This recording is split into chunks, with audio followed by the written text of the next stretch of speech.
Hi everyone, welcome back to my channel. So, today's video is all about how to transform your wardrobe very quickly with just 3 tips that I have based on my personal experience. So I'm actually working on a full-on series about how to find and define and refine your own personal style. It's a method that I personally kind of developed for myself. However, today I really wanted to kick things off with, the easiest and quickest ways to introduce some changes to your wardrobe, to your style, without having to go through a whole guide. So that is why in this video I will introduce my 3 most powerful and easy tips that really made the biggest difference to my personal style before I even started to, get all strategic about it. If you want to make sure to not miss my series, and if you happen to actually like what I do on this small channel here, please make sure to subscribe. So without further ado, let's get started. And the first big change that I made those years ago was I banned denim. So I was a huge denim girl, all of my life basically. From my teens to my mid-20s, I lived in denim. I kind of never considered more smart trousers or suit trousers to, fit my wardrobe or fit my style. I was so casual.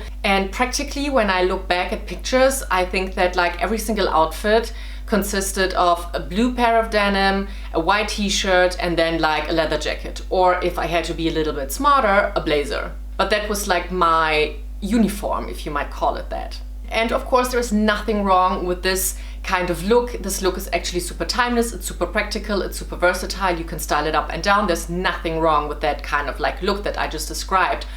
But at some point, because I always kind of looked the same, I just felt that my style was not really representing my personality. Thus, I left denim in the closet for a while, and 3 or 4 years ago, I went on the hunt for a couple of cool, smart trousers. One of them, especially, you already know, I talked about this pair of trousers so many times. It's my Theory trousers. These do have kind of a straight and slightly kick-flared shape to them, or silhouette to them, which I absolutely love. They go with everything. I wear them with sneakers, I wear them to, more elegant and sophisticated or whatever formal occasions. They were kind of an investment because Theory is more of a mid-price range brand. However, I do own these for 4 years now, I think, and they look amazing. They hold up great and they never let me down. So it was just a small change, but it had a huge impact because it added immediately so much more variety to my outfits. And it was instantly so much easier to just feel more put together, more sophisticated, more grown up, if you might say so. And still, the process of getting dressed every morning was super simple and super fast. These days, I have to admit that I have become a huge fan of smart trousers or any kind of different fabric kind of trousers than denim. I do however, to wear white denim during summer. I think that white denim just adds, again, this certain level of more sophistication to your wardrobe, and it also just feels more stylish, to be honest. I do just have 1 pair of blue denim left in my wardrobe, which is a pair of straight cut mid-waist Zara jeans that I bought, I think 2 or 3 years ago. They hold up well because I very rarely wear them, and it's just it's enough for me. I do not see the point of investing in denim or blue denim for me personally, because I very rarely wear them. And I keep it interesting with, styling them up and down, and also always choosing smart trousers that do have some kind of a, more interesting detail to it, a certain cut, slits, or, anything that just makes them a little bit more modern and a little bit more different than your typical, cliche pair of office trousers. Point number 2 would be I changed the way I consume fashion. So this is obviously a process that I'm still going through. I will give you a little bit more background about my whole shopping history in my style evolution video that will be coming up soon, I promise. However, now I rather want to focus on the point where I change it up. So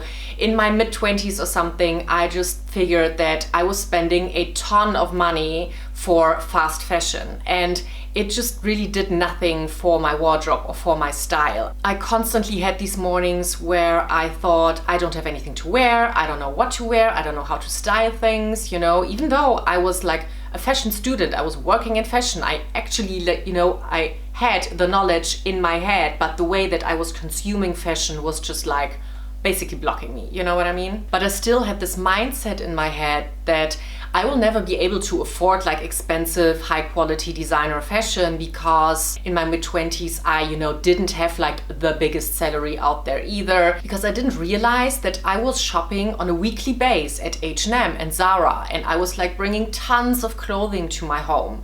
And if I would have added that up, this would have been the price of, you know, 1 or 2 amazing cashmere sweaters, or 1 cool blazer, or a pair of, you know, theory trousers and things like that. So in my late 20s, my mind finally started to, you know, shift perspectives, and I basically ditched fast fashion and I started to think more strategically about what do I need in my wardrobe and what would be pieces that were worth investing in. So I basically started out with a rule that was like every month I only buy 1 fashion item. And because of that rule, I instantly just did put in so much more thought into what I was going to buy.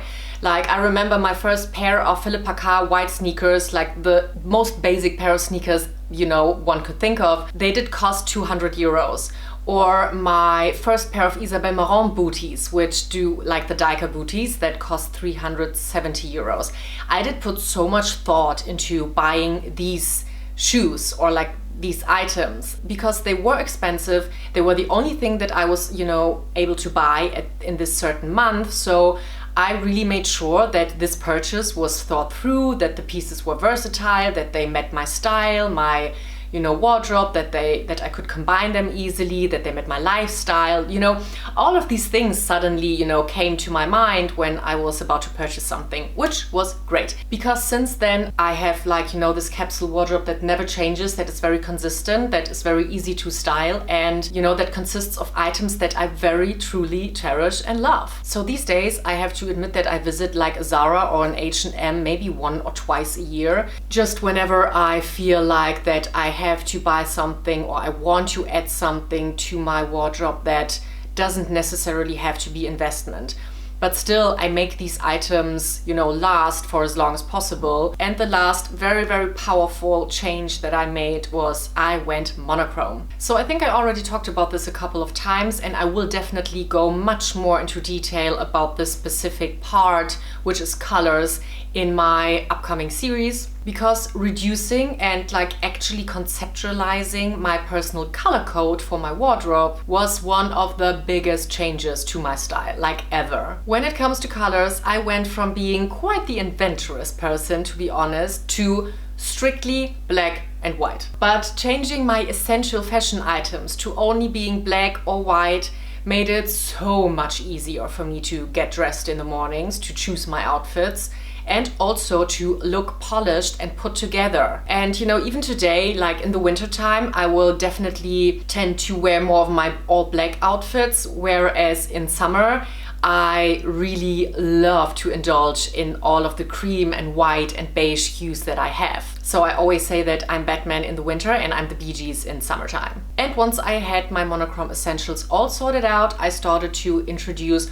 a couple of accent colors to my wardrobe. For example, if you already follow me here, you will know I love my mauvey dusty pinks, a couple of red accents, a couple of like light bluish accents as well. However, I am very, very, you know, conscious about adding colors, and I always try to be consistent with the color accent that I buy. So, you know, when it's a dusty pink, a red, or something that is like grayish blue, I know that I already do own a couple of other items that, you know, could go well with this and that I could, you know, build around or like play with. So I'm quite easy with that these days. I just make sure that it still fits my overall color code. It's like my ultimate goal is to be able to pick an outfit blindly and still look good, whatever I choose.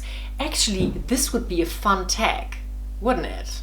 However, I know that colors can be quite challenging and quite irritating and overwhelming. So for everyone who feels like that, I strongly suggest to go monochrome for a while, to keep it simple, make it simple, because I swear that it will immensely improve and increase the fun that you have with your outfits, the easiness, and of course also the time that you will be saving getting dressed each and every morning. So, and that is it for today's video. These are my 3 most powerful tips that made the biggest change in my personal style. I hope that you enjoyed it. Let me know in the comments down below what your personal advice would be or your personal recommendations. I love to hear your personal experience. Also, if you enjoyed this video, give it a thumbs up to let me know that you like that kind of video and that you are actually interested in the series that I'm planning. Thank you so much for watching, and I'll see you in the next one. Bye!